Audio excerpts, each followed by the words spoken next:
We have before us the opportunity to forge for ourselves and for future generations a new world order. A new world order. Child sex trafficking. The deep state is trying to destroy Donald Trump's presidency. Loose the battle plans of heaven. It's all about control.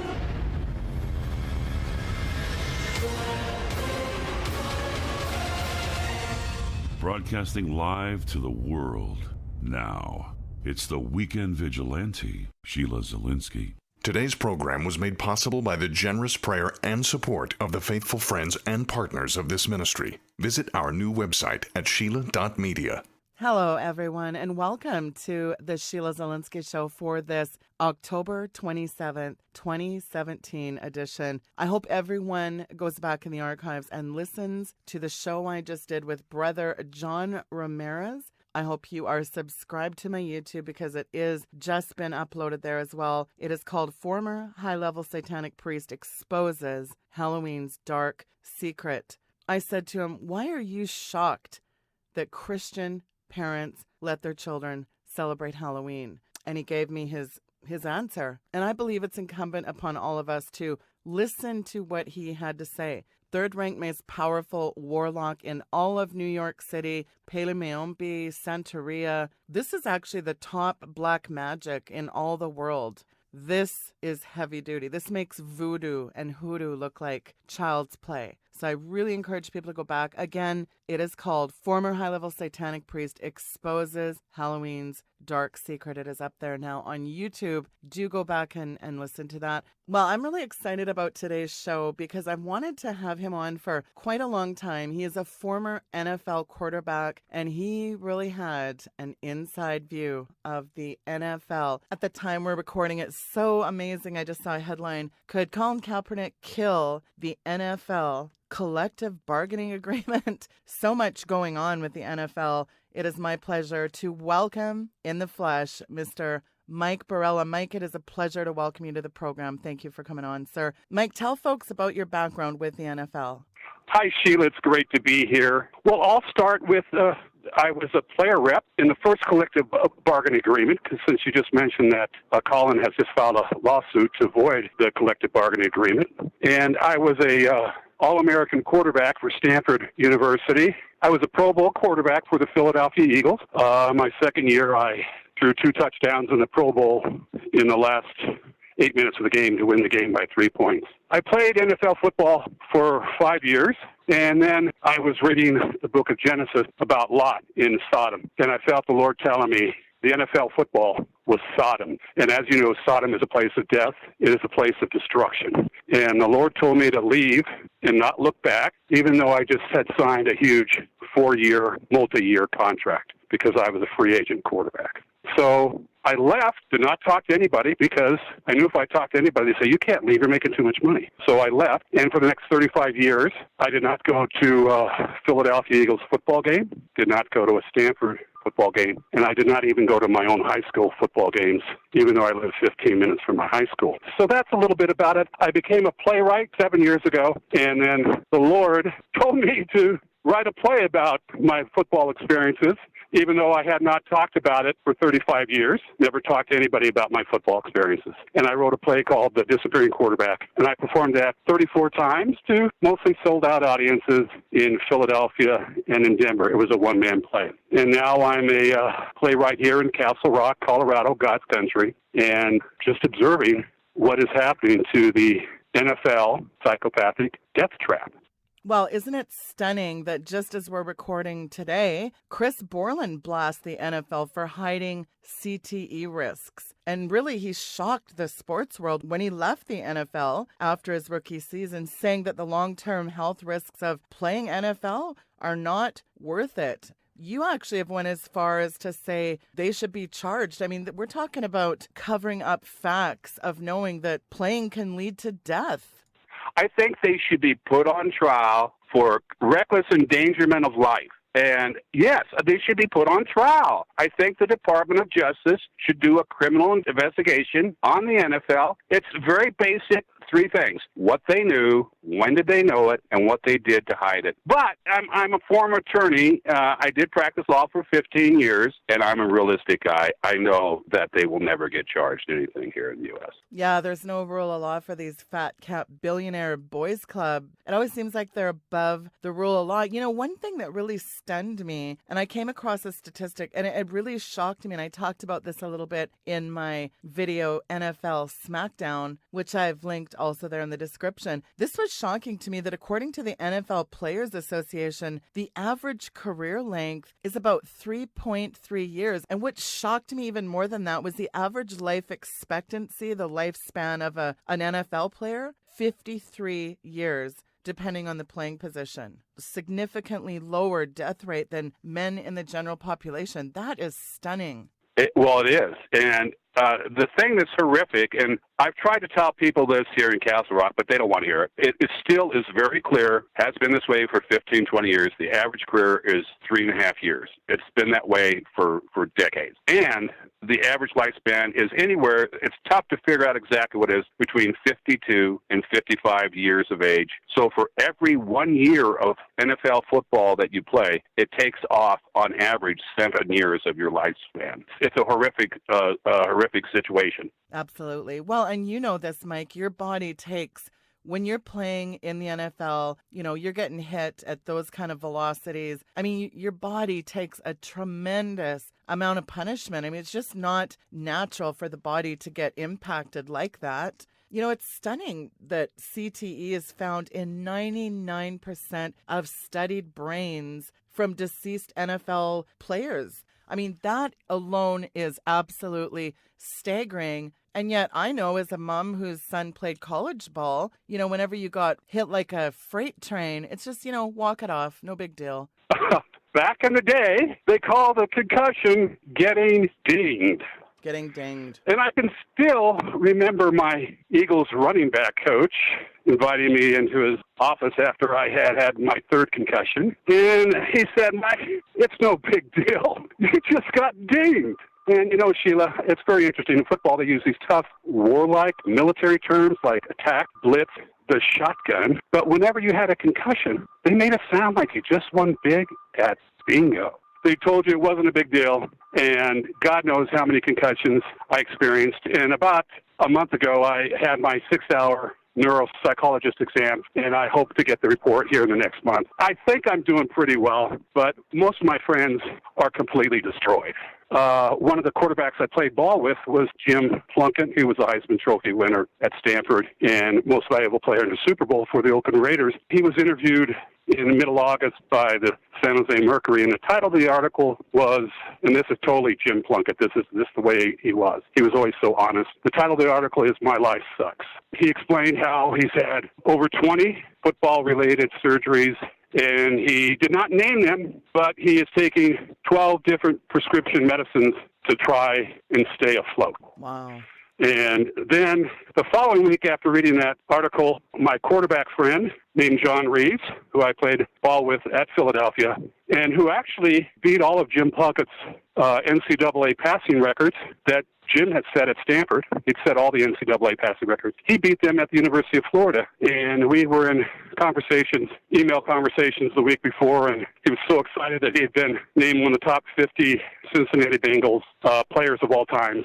And then I read the following week that he died in his sleep. He clearly had CTE, and he told me what he was going through, and he clearly will have CTE when the researcher examines his brain here probably in the next two months.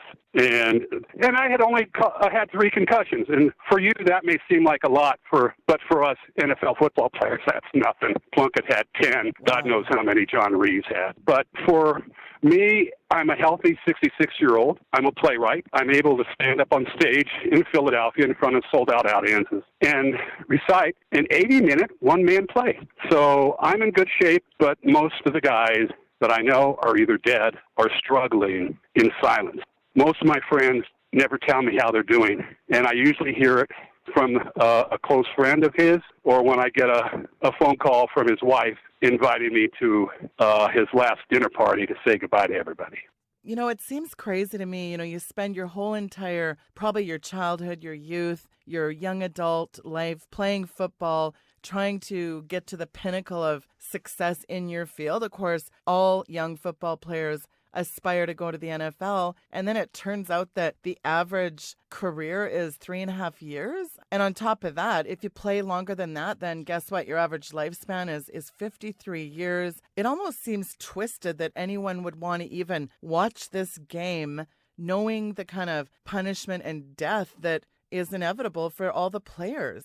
So imagine yourself, you're a 20-year-old graduate from college. You never went to classes in college. You probably never even studied in high school. You were this incredibly gifted world-class athlete, even in high school. Sometimes guys like us are identified when we're in 8th grade, and they put you in a different category. Fortunate for me, I was a scholar. I consider myself a Renaissance man, and I went to the top college prep high school west of the Mississippi, took 4 years of Latin, and went to one of the top universities on the planet, Stanford University, and was very serious about my studies. And so for me, football was something to do that gave me a little break from my studies. But for most of the guys, it's their only way out. And what has happened here in football in the last decade is football has become a way out for the Black, Samoan, Hawaiian, and Hispanic world-class athletes. And today, I have read anywhere from 70 to 80% of the NFL players are Black, Samoan, Hawaiian, or Hispanic. It's not a white sport anymore, except, of course, the white punters and the white field goal kickers. They live normal lifespans. I know there was a punter or a field goal kicker. He was playing ball until he was 42 years old. But the NFL players that play the deadly positions, their average lifespan is anywhere between 55 years of age and 52 years of age.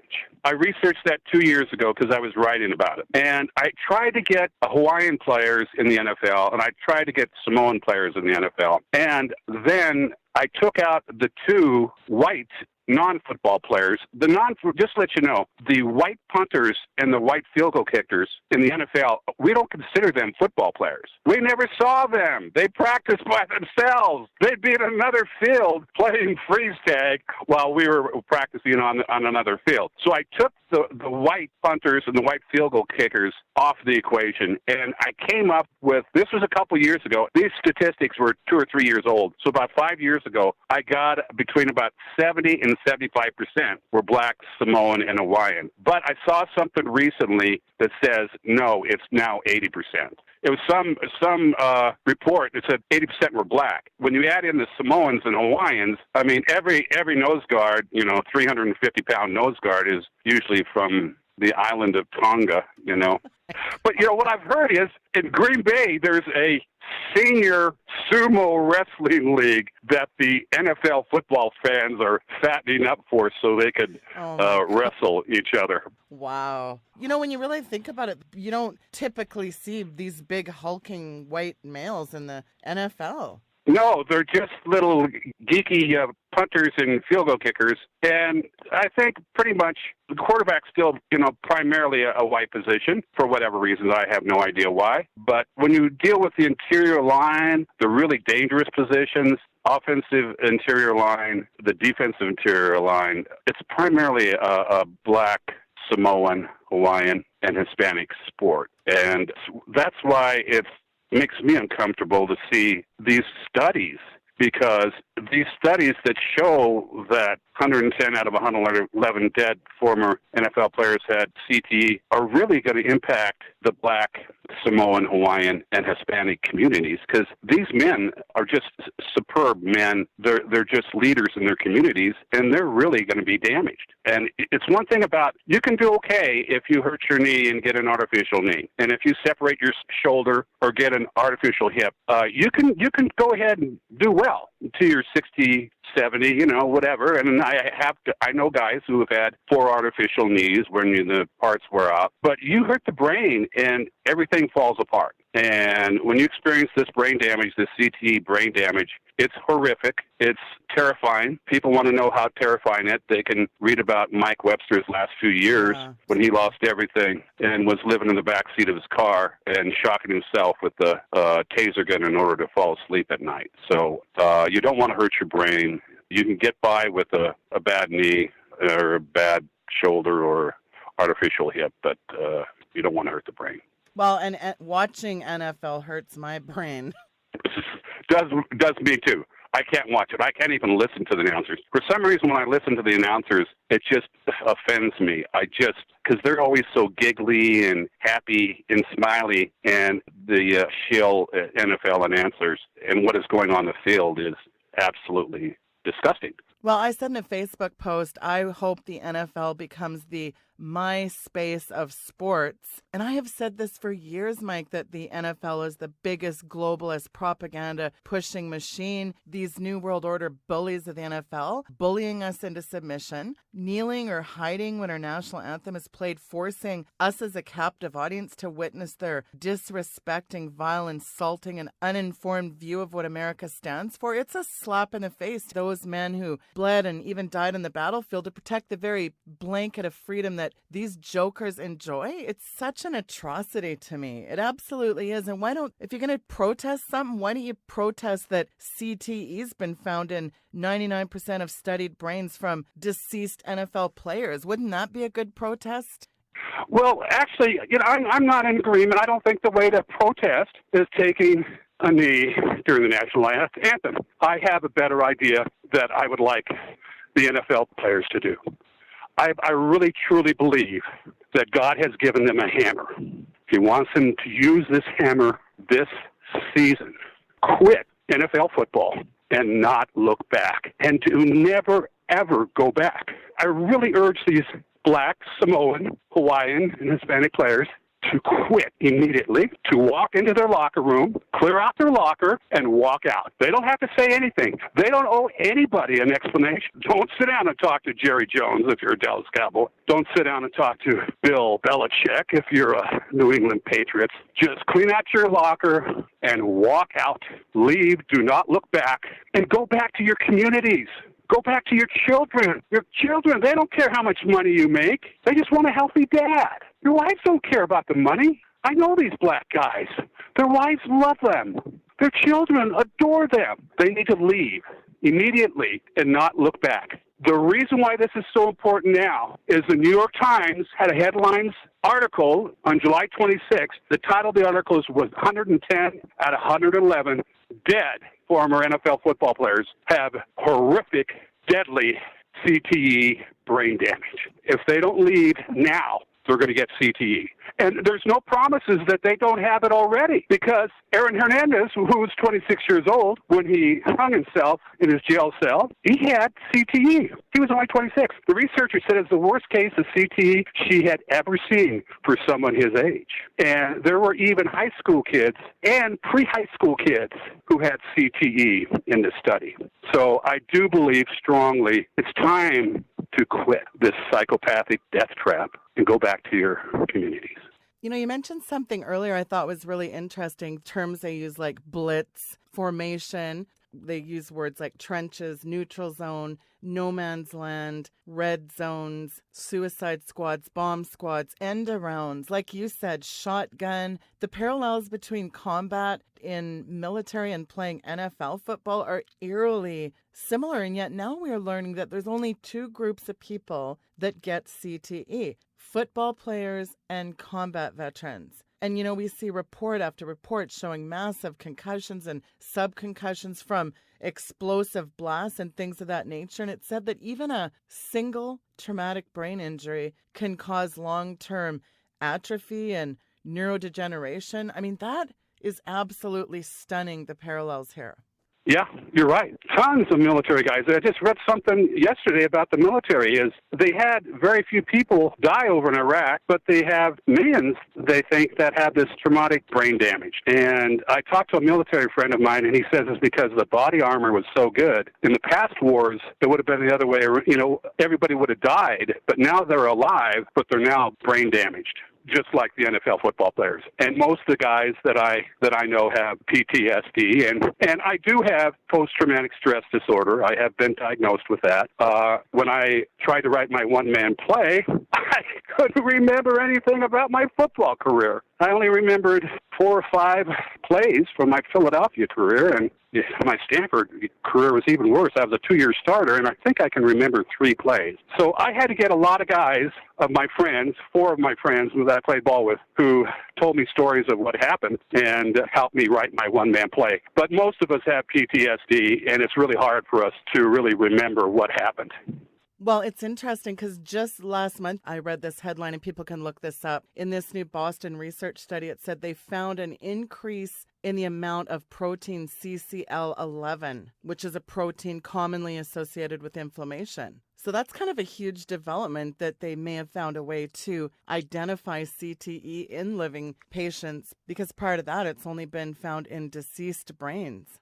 Right, and I'm really glad you told me that, because I wasn't aware of it, because the only way they could diagnose it before was you had to die. You had to shoot yourself in the chest and leave a suicide note to have them investigate your brain, and they would investigate your brain after you killed yourself. And now what you're telling me is they may have a way to diagnose CTE while they're still alive. In that case, every single player in the NFL needs to be tested. Every single player in the NCAA and every single player in high school needs to be tested. And if they're over a certain level, they need to quit. They cannot play. So isn't that a great reason not to watch NFL? It's a player killing machine. That's a beautiful reason right there, aside from the fact that it's the biggest, again, globalist propaganda machine. It promotes all these ungodly ideologies, anti-Constitution, anti-American, anti-family, certainly anti-Christian, anti-pro-Second Amendment. Just this week again, the NFL is back pushing gun control. How timely that we're recording the very day the 49ers are pledging $500,000 to a gun control push. And Mike, now I can add on their anti-life. So add depopulation to that as well. I mean, there's another reason to boycott these idiots into oblivion. Yeah, you're right. And Sheila, actually, I took a sabbatical for 35 years from the football culture, and I've only started studying it the last few years. I think that when the football is destroyed, that historians will start picking the NFL apart and will start disclosing everything that you have just said. I studied Rome for about 10 years when I was a young man, and every book about the collapse of Rome, and I do believe, as the United States is collapsing, my God, everybody hates each other here in the U.S. Obviously, everybody just hates everybody. And, as you know, reading the Bible, that a house divided cannot stand. But when the NFL disappears, which is going to be soon, historians will write about the NFL and about the United States and how the NFL was and is the primary propaganda platform for the federal government. They are the primary propaganda platform for the Army, the Navy, the Air Force, and the Marines. They wanted to get rid of the draft, so they recruited the NFL to advertise and to get all these 18-year-olds to join the Army, Navy, Air Force, and Marines. It is ironic that you mentioned the Roman Empire, because this is very reminiscent of the gladiators, isn't it? Exactly. It's exactly like the gladiators. And the same audience is exactly the same. The audience in Rome were big, fat Romans, and now we are the biggest, fattest nation, not only in the world today, but in the history of the world. The average NFL fan, there are 84 million fanatical fans, according to recent studies, watches 35 hours of TV a week, 20 hours they spend looking at their smartphone screens, and the latest study, which I know is hard to believe, but apparently it is true, 7-second concentration span, which is the same as goldfish. So that's called the goldfish study. Wow. And there is something damaging about watching violence. The Bible warns to never watch violence. And more importantly, in a couple spots it says, put your fingers in your ears and never listen to violence. And I never understood that. And then I started reading about my homies, the Russians, who 4 years ago did extensive studies on DNA, okay? And what they found was that the double helix DNA, which is in every single cell in our body, is a fractal antenna. And it hears words and sounds. And so the people here in the United States who have been watching football Thursday night, Sunday morning, Sunday afternoon, Sunday night, Monday night for 40 years, their DNA has heard all those violent sounds. And I've noticed something different about the people here in Castle Rock. I live in Bronco Mania area. This place is just a rabid town for the Denver Broncos, and the people here actually take pride in calling themselves Bronco Maniacs. And when I started telling them that 110 out of 111 dead former NFL players have CTE, they all said the same thing. It's like they were brainwashed. And they would look at me and they go, they knew what they were getting into. Besides, they make a lot of money. And I just thought, where is your heart? Where is your human compassion? Well, the problem with it is, when you worship a psychopathic death trap idol like the NFL, you become like your idol. The Bible says that you become like your idol that you worship. And they just don't seem to really care. It has to humanize them. They care about their fantasy football team, and they care about if those guys get hurt. But the 110 out of 111 black, Samoan, Hawaiian, and Hispanic football players, they don't care. I'm telling you, it really bothers me. I just feel like going, where is your humanity? And it really disturbs me. And I'm just in a small town here in Colorado called Castle Rock. But God knows what it's like in Green Bay, Wisconsin, or in Oakland with the Oakland Raiders. And you know what I'm disturbed most of about, Sheila, is I love this country. But there was this French statesman named Tocqueville who 200 years wrote about the U.S. And he said, America is a great nation because it is a good nation. And if it ever stops being a good nation, it will no longer be a great nation. And I'm so sad, Sheila, because I don't think we're a good nation anymore. I just don't see it. I just don't know what's going to happen in this country. But yes, it does disturb me that people have been desensitized to all this violence. And it shows up in how many countries have we attacked in the last few years? And now McCain, Lindsey Graham, the warmongers, they want to attack Iran, and they also want to attack North Korea. As far as I know, I think Russia is on their sides as well. I am disturbed about this country because I love this country. I love this land. You know, God gave it to us. And if people cannot see a correlation, when you kick God out of society, they kicked him to the curb. The United States is number 4 in the world, in the top 5 countries with the highest total numbers of abortions. And don't even get me started on the mess the church is in. So it's pretty easy to see that this is not the United States of America that people once knew and loved.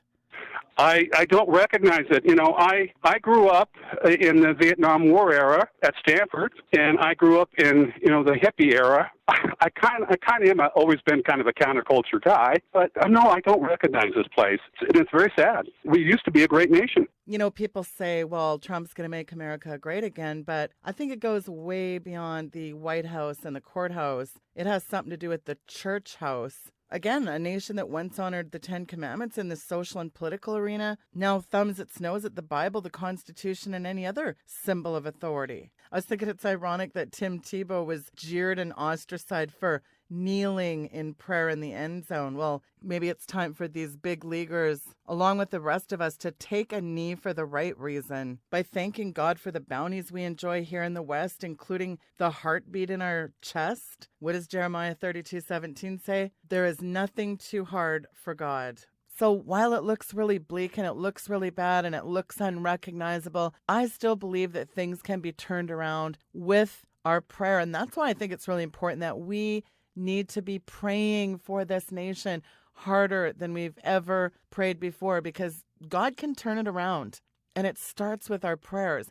Now, in the waning moments, Mike, I would love you to give the folks info on the disappearing quarterback. Tell folks about the play and about the book. Well, I have two forms of it. I recorded it as an audio book, and I recorded all the script that I performed 34 times in Philadelphia and Denver. And you go to Amazon and download the audio book, The Disappearing Quarterback. And then I did an extended version of it, a novella form, about 70 pages, with additional pictures of the people who I talk about in there, called The Disappearing Quarterback. And you can go on Amazon and download it as a digital book that you can read. Excellent. And of course, I've got that link there in the description as well. I really appreciate, Mike, you taking the time out of your schedule to come and visit us on the show and weigh in on the NFL. Thank you so much, sir. Well, thank you for having me, Sheila. Folks, that was Mike Boryla, NFL Football League quarterback for the Philadelphia Eagles and the Tampa Bay Buccaneers. Check out The Disappearing Quarterback. The audio book is available over there at Amazon. We've got it linked there in the description today. You just heard an NFL player today talk about the NFL being a psychotic death trap. But you know what? I think he's being too nice. You know what I think about football today? I think it's nothing more than a vehicle of blind consumerism and fervent globalist propaganda. It's become the iconic emulation of the idolatry of empty-headed American arcana, worshipped vicariously by sedentary beer-guzzling, pizza-chomping, couch potatoes succumbing to the popular illusion. That's right, it's the epitome of masked male regression with loud, moronic, sterile sheep with a penchant for exonerable fits of testosterone mayhem. It's the penultimate fake male bravado that Americans eat up like armchair plebeians. I've been talking about it for 10 years about these whining, overpaid, disrespectful degenerates who spit on God, who spit on their countrymen, men who bled to provide the blanket of freedom these degenerates enjoy. Like I said earlier, let's make them the MySpace of sports, because guess what? Even though those stadiums are half empty, I want to see them all empty. And those NFL players lined up at the unemployment line, maybe that's a place where they should start. It's shameful, it's disgusting, and the NFL is done, as far as I'm concerned. This is what I've always said about the NFL. No one would listen to me when I talked about it for years. It actually kind of feels good to get some redemption after 10 years of talking about all this stuff, being labeled as the reigning tinfoil hat kook. Every single thing I've been saying for 10 years is coming to pass. And it's kind of amazing that people are waking up and that people are coming around to it. It is really encouraging to me. Let's boycott these degenerates into oblivion. Who's with me on that? Don't buy their stuff. Tell your cable why you're canceling. Let them know, and let them know on social media. There's NFL on Twitter, NFL on Facebook. Let's let these globalist minions know exactly why we're not tuning in anymore. Make sure that you are subscribed to my YouTube, you're following me on Twitter, and make sure that you like my Weekend Vigilante Facebook page. We'll see you again soon. Good night, and God bless.